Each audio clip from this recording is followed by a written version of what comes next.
Giza Plateau, Egypt. The Great Pyramid is arguably the most enigmatic structure on the face of the Earth.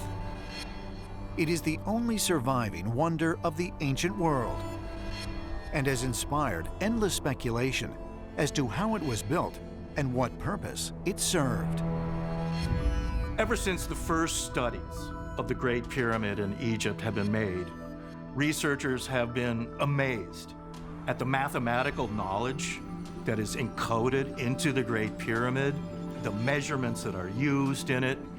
Even the placement of the Great Pyramid has aroused great interest among Egyptologists.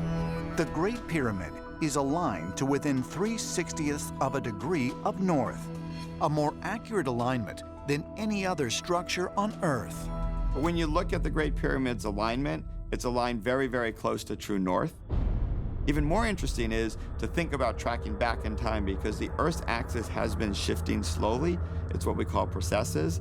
And so if there's been a shift in that alignment, it could be that it was even more accurately aligned to north in the past when they built it. The Great Pyramid is not only perfectly aligned to the cardinal points, its placement on the Earth is seemingly intentional as well. If you pass a great circle from the Great Pyramid through its cardinal and its ordinal directions, what you find is that these circles will pass through more landmass of the Earth than any other location on the Earth.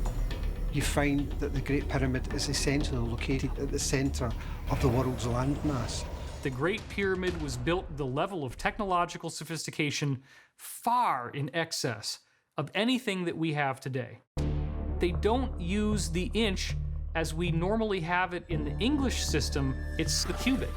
And what's interesting about this cubit is that it is exactly 1/25 millionth of the polar diameter of the Earth, meaning the distance from the North Pole to the South Pole of the Earth. Chop it up into 25 million pieces, there's your cubit. It's perfect. So if you actually take the length of the Great Pyramid at its mean socket level, which is the corners of the actual building, it translates into 365.24 pyramid cubits, which just happens to be the Earth a year right down to a quarter day.